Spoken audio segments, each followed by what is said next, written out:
Vladimir Poutine a été informé des exercices militaires Zapad 2025 menés avec la Biélorussie. Les États-Unis y avaient en réalité un contingent d'officiers. Je veux simplement faire écouter un extrait de ce que Vladimir Poutine a dit à propos de ces exercices, leur importance et ce qu'ils ont apporté.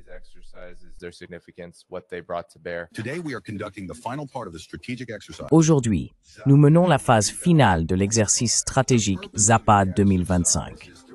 Le but de cet exercice est de mettre en pratique tous les éléments nécessaires à la protection inconditionnelle de la souveraineté, de l'intégrité territoriale et à la défense de l'État de l'Union contre toute agression.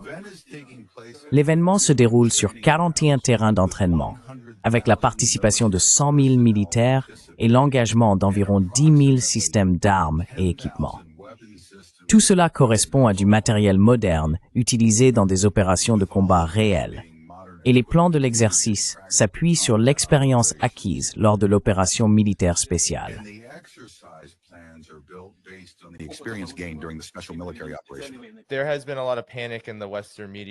Il y a eu beaucoup de panique dans les médias occidentaux, y compris de la part de Mark Rutte lui-même, à propos des capacités de missiles de la Russie, le Zircon, l'un des modèles les plus récents. Peut-être pourriez-vous aider le public à comprendre la signification de cet exercice, ce qu'il révèle sur les capacités militaires de la Russie et pourquoi il est important que la Russie et la Biélorussie les menent à ce moment précis.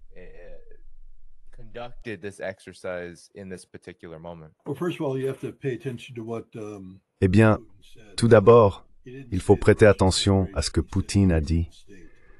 Il n'a pas parlé de la Fédération de Russie, mais de l'État de l'Union, ce qui signifie que la Biélorussie est désormais liée de manière permanente à la Russie d'un point de vue géopolitique et stratégique. Il n'y a aucune différence entre la Fédération de Russie et la Biélorussie en matière de défense. Et il y a seulement quelques années, la Pologne et les États baltes, soutenus par les États-Unis et l'Union européenne, tentaient d'organiser une révolution de couleur en Biélorussie. Vous savez, Loukachenko descendait d'hélicoptère avec un AK-64 à la main, en disant « Si vous me voulez, venez me chercher ». L'Europe pensait que la Biélorussie était mûre pour être cueillie. Ce n'est plus le cas aujourd'hui. La Biélorussie appartient fermement au camp de l'État de l'Union, ce qui signifie que la Biélorussie et la Russie carrient soit les doigts de la main, politiquement, économiquement et militairement.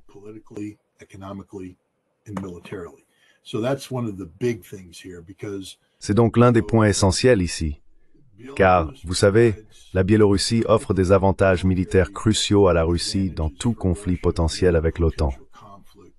Et cet exercice l'a prouvé, à 100%.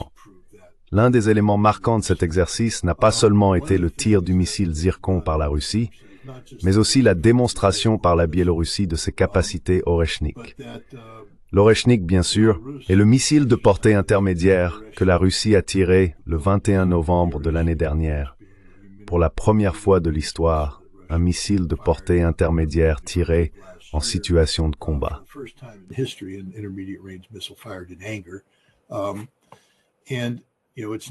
Et maintenant, il est entré en production en série en Russie. Ils sont en train de déployer des unités russes à la fois dans la Fédération de Russie et en Biélorussie.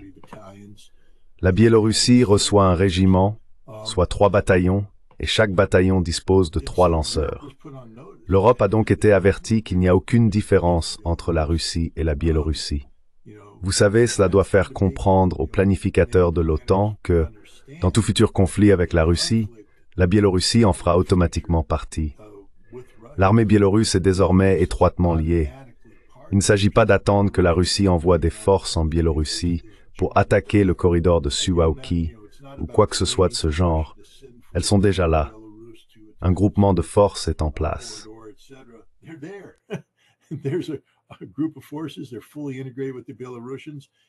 Ils sont entièrement intégrés avec les Biélorusses et c'est un véritable changement de donne. Mais l'autre point dont Poutine a parlé, c'est la priorité donnée à la souveraineté. Les Russes ne sont pas là pour mener une offensive. Il s'agit d'une opération défensive. Il s'agit pour la Russie de faire ce qui est nécessaire pour défendre sa souveraineté. Un signal clair a donc été envoyé. Il ne s'agit pas d'un exercice de type marche sur le Rhin, comme on le craignait à l'époque de la guerre froide. Il ne s'agit pas pour la Russie de prendre Varsovie ou Berlin. Il s'agit pour la Russie de défendre l'État de l'Union contre une agression extérieure, une agression de l'OTAN. C'est le signal le plus clair possible que la Russie ne peut pas être vaincue, mais qu'elle ne cherche pas non plus la confrontation.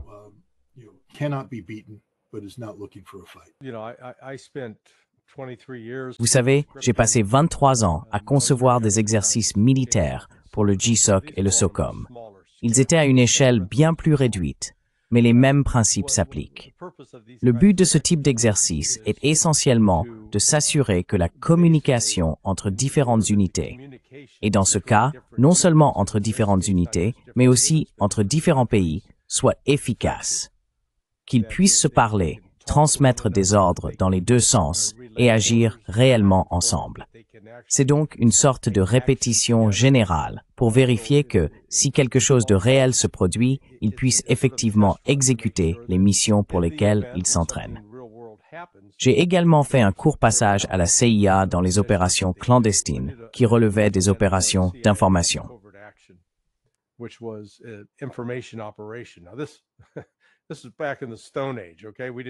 À l'époque, c'était l'âge de pierre, d'accord?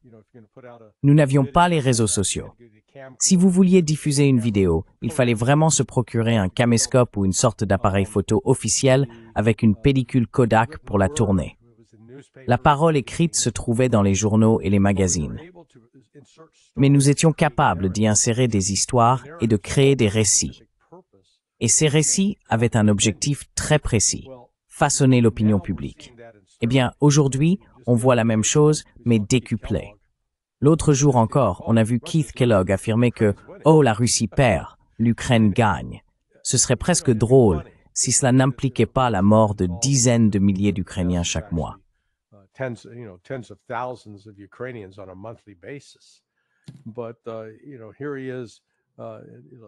Mais le voilà, en train de mentir à ce sujet. Et je ne sais pas s'il connaît réellement la vérité ou s'il croit vraiment ce qu'il dit. Mais qu'il y croit ou qu'il ment délibérément, ce que nous savons, c'est que ce qu'il diffuse n'est tout simplement pas vrai. Ce désir d'influencer l'opinion publique et de créer un récit dépasse le cadre de la guerre, l'opération militaire spéciale avec l'Ukraine. Nous l'avons vu avec le Hamas, présenté comme un immense groupe terroriste. Sauf que, lorsque je suis retourné vérifier les chiffres pour examiner, peux-tu me donner le nombre d'attaques, les dates, les victimes, combien de personnes ont été tuées?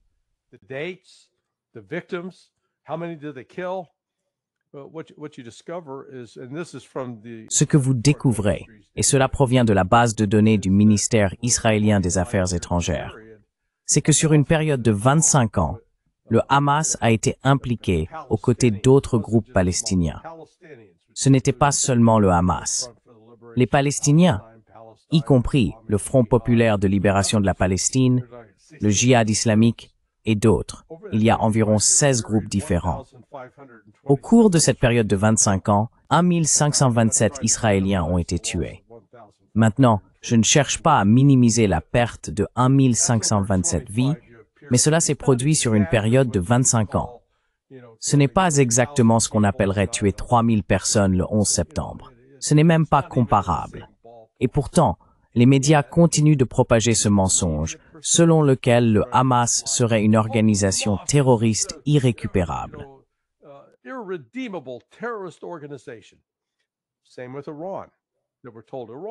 C'est la même chose avec l'Iran. On nous dit que l'Iran est le principal sponsor du terrorisme. Sauf que, si l'on regarde les données, le rapport annuel du département d'État sur le terrorisme, désormais appelé Country Reports on Terrorism, ne le montre pas. On ne trouve aucun groupe parmi les 10 organisations terroristes les plus actives qui soit réellement parrainé, financé ou entraîné par l'Iran. Tous ont des liens avec l'Arabie saoudite, le Qatar, les Émirats, les Arabes du Golfe. Donc encore une fois, nous vivons dans un monde où la fantaisie devient la réalité et où la réalité est mise de côté, si bien que nous n'avons plus une compréhension claire de ce qui se passe réellement.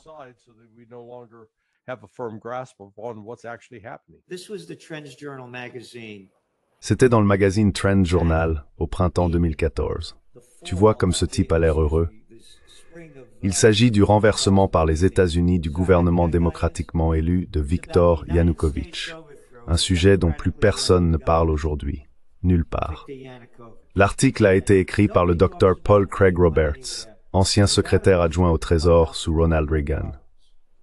En résumé, Washington avait conclu que la Russie devait être confrontée à ou distraite par des problèmes qui rendraient son gouvernement moins confiant et moins capable de contrer l'agression de Washington ailleurs. J'en parle à cause de ce que Scott dit sur la Russie qui se défend et sur ce que les Ukrainiens ont fait.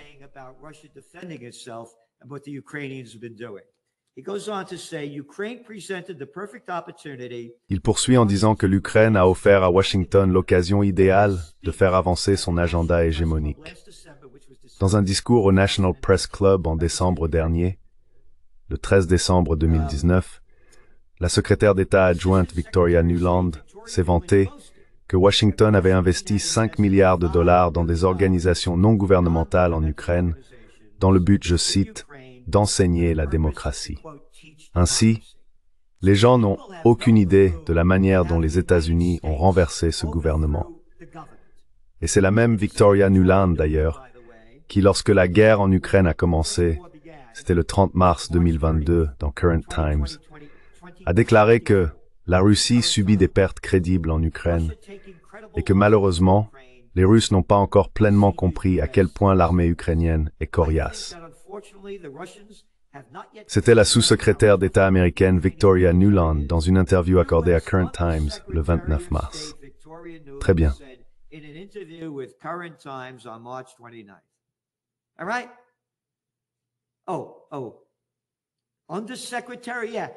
Oh, sous-secrétaire. Ouais, et pourquoi pas sous une merde, cette clone meurtrière.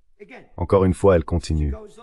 Nuland a déclaré que la décision de Moscou de repositionner ses forces, annoncée le 29 mars, était le résultat direct de la résistance acharnée que les Ukrainiens ont opposée à l'extérieur de Kiev et dans ses banlieues. Voilà le genre de conneries que les médias traditionnels continuent d'enfoncer dans la gorge des gens. Et ils continuent de les avaler. Prêt? Un ancien commandant russe en Ukraine affirme que Poutine pourrait être renversé par l'armée de mercenaires Wagner. Business Insider, 29 mai 2023. Les États-Unis affirment que l'Ukraine dispose de suffisamment de ressources pour une contre-offensive. C'était en juin 2023. Citation, « C'est une guerre, donc nous savons qu'il y aura des pertes des deux côtés. » C'est selon le petit clone qui disait que la contre-offensive se passait à merveille. Who said the counter-offensive is going great. U.S. Defense Secretary Lloyd Austin. Le secrétaire à la défense des États-Unis, Lloyd Austin, a déclaré « Je pense que les Russes nous ont montré les mêmes 5 véhicules environ 1000 fois sous 10 angles différents. » A raillé Austin. Oui, ça n'en finit pas. Nous continuerons à fournir à l'Ukraine ce dont elle a besoin pour réussir. Fin de citation. Ils volent notre argent pour le donner à ces types. Encore une fois, voici Vladimir Zelensky. La contre-offensive ukrainienne est sur le point de prendre de la vitesse. Tout cela a été oublié. La façon dont il se vantait que cette contre-offensive allait se poursuivre. Zelensky a dit « Nous serons capables de faire ce que les générations précédentes n'ont pas réussi à faire. » C'est ce genre de bêtises que les médias traditionnels continuent d'imposer aux gens, et tout le monde l'a oublié.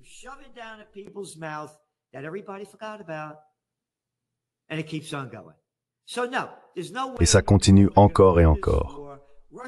Donc non, il n'y a absolument aucune chance qu'il gagne cette guerre. La Russie va garder ce qu'elle a, et l'OTAN, je crois, va faire tout ce qu'elle peut pour l'en empêcher. Et on a des fous aux commandes, ils ont complètement perdu la tête. On ne demande pas à un cinglé pourquoi il est cinglé. Et ces petits politiciens sans courage ne sont rien de plus que ça. Ce sont de petits lâches prêts à tout pour rester au pouvoir. Et vous ne me croyez pas? Vous avez ce Macron de dessin animé là-bas, vous avez Starmer, un imbécile après l'autre. Ils feront tout ce qu'ils peuvent pour rester au pouvoir. They're going to do everything they can to stay in power. The Council on Foreign Relations published this. Vous savez, le Council on Foreign Relations a publié ceci. L'Europe, face à son retard dans la confrontation avec la Russie, un plan pour battre le Kremlin sur son propre terrain. Je veux simplement mettre en avant une citation particulière et ce qu'elle suggère. Refuser d'envisager un allègement des sanctions contre la Russie tant que les frontières de 1991 ne sont pas rétablies. Il est également dit que l'Europe devrait apprendre à battre Poutine à son propre jeu subversif. Et si elle veut façonner la Russie, elle doit commencer dès maintenant. Sinon, ces drones dont nous parlions plus tôt ne seront qu'une partie de ce qui nous attend.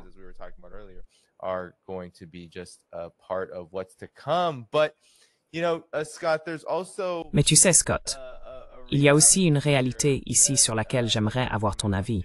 Parce que alors que l'Europe est poussée, et il faut que tout le monde se souvienne que Foreign Affairs et le Council on Foreign Relations, en réalité une entité de la CIA, tu as aussi l'administration Trump, qui approuve la soi-disant première aide militaire à l'Ukraine financée par les Alliés. Oui. Alors, quelle est ta réaction face à ces développements, Scott? Parce que, tu sais, d'un côté, on a vu les États-Unis et la Russie engager des discussions. On a vu les États-Unis sous Trump dire que c'était la guerre de l'Europe. Mais en même temps, alors que la CIA semble vouloir pousser l'Europe vers toujours plus de guerre avec la Russie, l'administration Trump poursuit son rôle.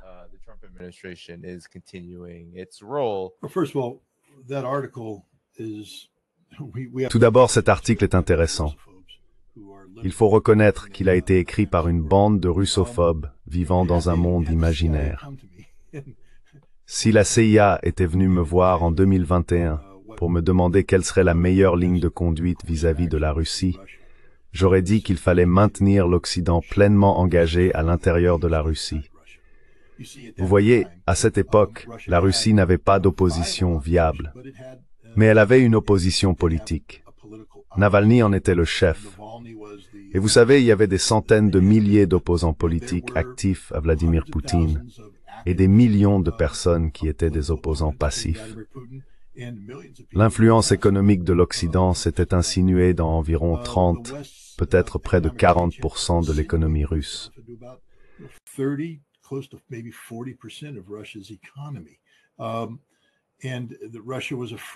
Et la Russie craignait de prendre toute mesure pouvant provoquer une rupture avec l'Occident, car il existait une opposition politique. Cette insinuation économique donnait à l'Occident un levier sur la Russie. Environ 20 à 30% de la population russe restait en retrait. Ils soutiendraient Vladimir Poutine tant que leur bien-être économique serait assuré. Des milliards de dollars de capitaux étaient sous le contrôle d'oligarques qui gardaient cet argent hors de Russie, et le gouvernement russe essayait de les inciter à réinvestir, mais il devait agir avec prudence. Vous voyez, tout le levier était là. Tout le levier était là. Alors on avance lentement, on entre et on avance lentement. On inflige la douleur progressivement.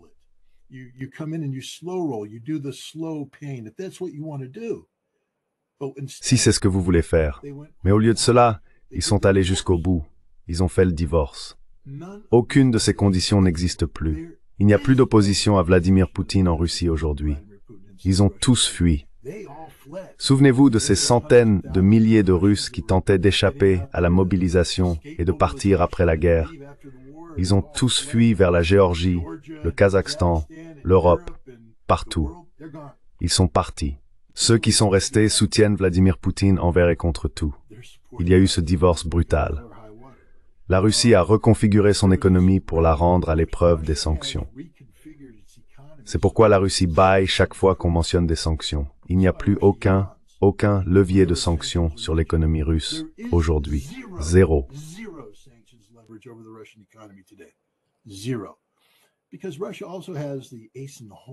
Parce que la Russie a aussi un atout dans sa manche.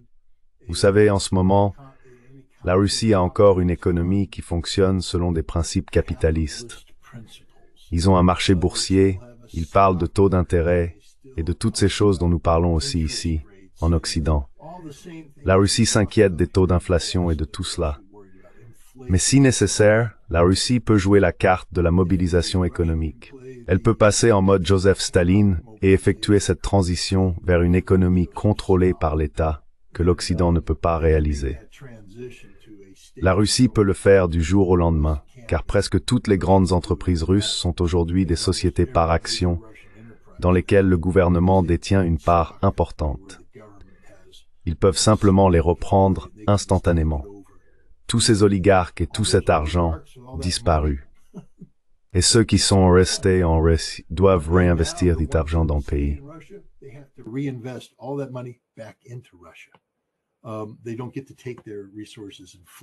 Ils ne peuvent pas emporter leurs ressources et s'enfuir. Il n'y a aucun levier. La Russie a radié ses réserves étrangères, ce qui signifie qu'elle comprend que l'Occident n'est rien d'autre qu'un braqueur de banque, que les centaines de milliards de dollars que la Russie avait placés dans le système économique mondial sont perdus. Elle ne s'attend pas à les récupérer. Elle s'y est déjà adaptée. Donc, toutes ces personnes qui parlent de « nous allons prendre les réserves de change russes que nous avons gelées », cela n'a aucun impact sur la Russie. C'est votre économie qui s'effondrera, car le monde comprendra qu'il n'existe plus de refuge sûr pour la richesse souveraine. Si vous pouvez les prendre aux Russes, vous pouvez les prendre à n'importe qui. Et c'est la fin du statut de réserve de change, etc. Regardez ce que ces gens avec tous articles en pauvre.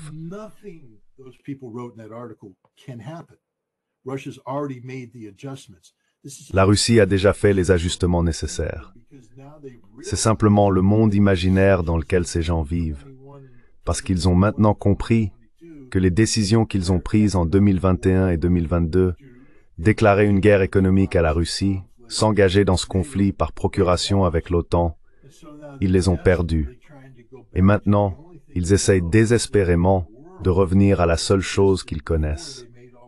C'est-à-dire le monde qui existait avant qu'ils ne prennent toutes ces mauvaises décisions. Mais ils ne reviendront jamais à ce monde-là. Ce monde n'existe plus. La Russie a redéfini son existence, et elle n'a plus besoin d'aucune des choses que ces gens croient détenir comme levier sur elle. Voilà, c'est simplement la réalité. Ces gens vivent dans un monde totalement fantaisiste, sans aucun rapport avec la réalité.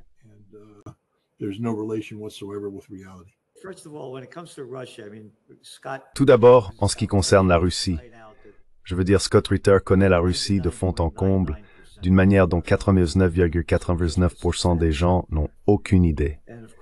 Ils se contentent d'exposer les faits. Et bien sûr, on nous a appris à détester la Russie. Quand j'étais enfant, je me cachais sous un bureau au cas où une bombe atomique exploserait, comme si cela allait te sauver la vie. Tu vois, encore une fois, rien d'autre que de la propagande. Il disait que Poutine ne tiendrait pas, qu'il serait parti dans l'année et que l'Occident devait se préparer à son remplaçant terrifiant, avertit un ancien espion du MI6. Très bien. Nous sommes le 28 juillet 2023. Les mensonges qu'il continue de vendre. Christopher Steele, qui dirigeait le bureau Russie du MI6, blablabla. D'accord? Il disait qu'il allait partir. Ce n'est que de la propagande. Guerre en Ukraine. Kiev pourrait prendre l'avantage en 2023, déclare un groupe de réflexion américain.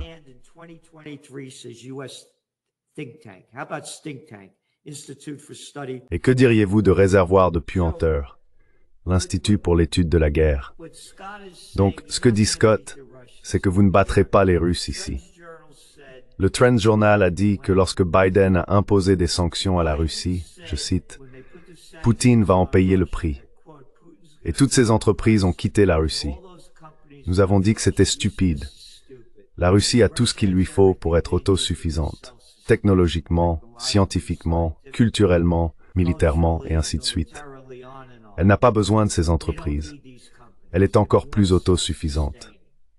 Et le monde, les BRICS, les Chinois, les Indiens, nous venons de voir cette réunion en Chine. Ils en ont assez des États-Unis. C'est le début de la fin. Nous suivons le même chemin que la Grande-Bretagne, le pays que nos fondateurs ont renversé pour s'en débarrasser. Nous sommes devenus le pays même que les pères fondateurs détestaient.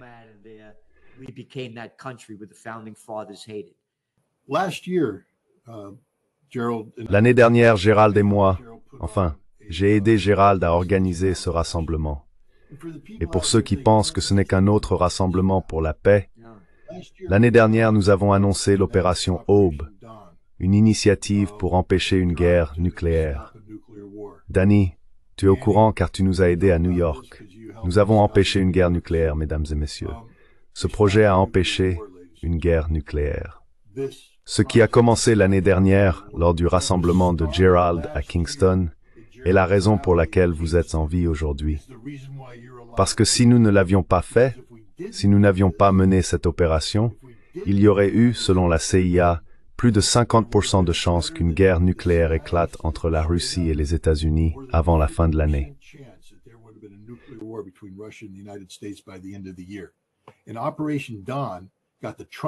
Et l'opération Dawn a amené l'administration Trump à s'engager sur une politique, à l'époque c'était le candidat Trump, de ne pas faire ce que fait Biden. Donald Trump, vous savez, nous lui avons dit, vous devez faire une déclaration pour arrêter l'attaque de missiles lancés en profondeur en Ukraine, parce que c'était la ligne rouge de la Russie. Et Trump, après la pression que nous avons exercée par le biais du Congrès, l'a fait. D'accord? Ce genre de choses fonctionne. Nous ne parlons pas de venir ici pour se tenir la main et chanter Kumbaya. Gerald réunit certaines des meilleures fichues têtes dans le domaine de la prévention de la guerre, de la paix et de la justice. Et ce dont nous parlons ici, ce n'est pas simplement de venir débiter des absurdités. Ce sont des gens qui résolvent les problèmes.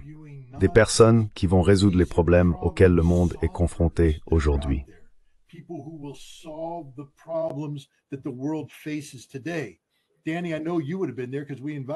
Danny, je sais que tu aurais été là parce que nous t'avions invité, mais malheureusement tu avais un engagement familial. Mais des gens comme Danny Haiphong, des personnes qui se battent et se démènent chaque jour, Gerald Celent, qui publie le Trends Journal, lisez ce fichu journal. Désolé Danny, j'emploie un mauvais langage, mais bon, c'est toi qui m'as invité. Lisez-le les amis, abonnez-vous. Pourquoi? Parce que Gerald a raison presque tout le temps.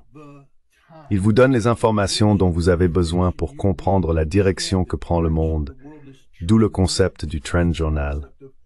Lisez-le, apprenez-en, agissez, laissez-vous plus encore, venez nous soutenir. Vous savez, Gerald et moi partageons cette vision.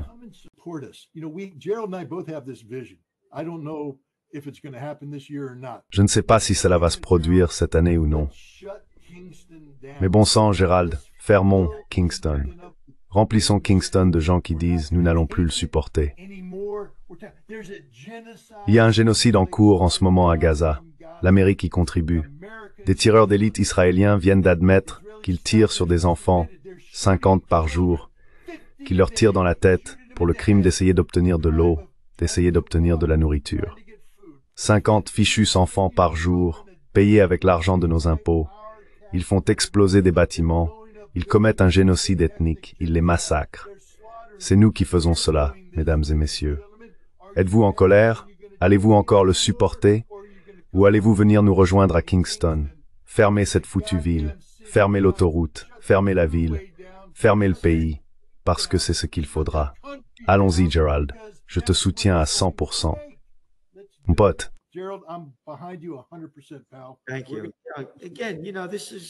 Merci encore. Vous savez, ce n'est pas à propos de nous, c'est à propos de nous, le peuple. Et comme le dit Scott, nous devons mettre fin à cette affaire, et nous devons en faire la une. Ce génocide, je dois écrire sur tout cela chaque jour. J'ai le cœur brisé de le voir. Pouvez-vous imaginer? Pouvez-vous imaginer être un Palestinien à Gaza? Et comment appelait-on cela avant que cela n'arrive? Ah oui, un camp de concentration à ciel ouvert? Oui, et regardez ce qu'ils leur font. Ils les assassinent sous les yeux de tout le monde. Encore une fois, voici d'ailleurs la Fondation pour la paix occupée que j'ai lancée il y a plus de 10 ans. Fermez toutes les bases militaires à l'étranger, ramenez les troupes à la maison, sécurisez le pays et employez les soldats à reconstruire notre infrastructure du tiers-monde.